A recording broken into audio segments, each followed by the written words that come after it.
In Chapter 7, Paul Foster Case gathers the teaching so far and points it towards its next instrument. He begins with a review of subconsciousness itself. Subconsciousness is the bodybuilder. It stores memory. It makes connections. And it can be directed from the conscious level when the right methods are used. That is the foundation of the whole course.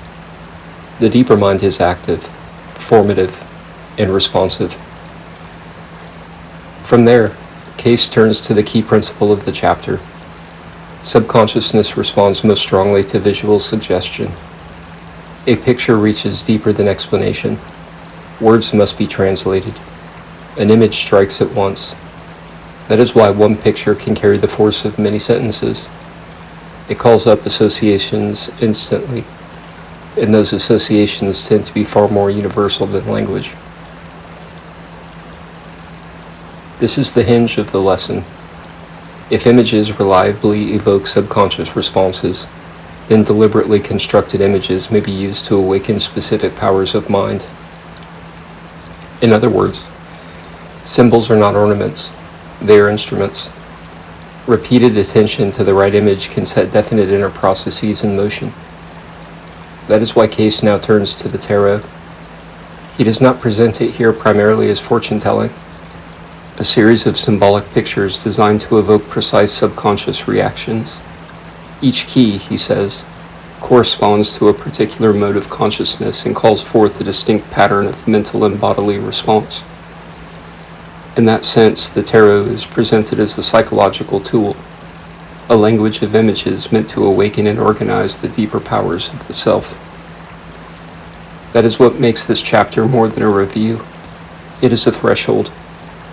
The earlier lessons taught that subconsciousness can be guided by suggestion, that mental images are real, and that one clear image may be impressed through repeated practice. Now Case adds something further. Some images are built with special power. Some symbols are structured to call forth definite forms of attention, memory, imagination, action, and inner balance. He even argues that the 22 tarot keys correspond to 22 fundamental powers, or classes of human consciousness. Whether one takes that literally or symbolically, the practical point is the same. Not all imagery is equal.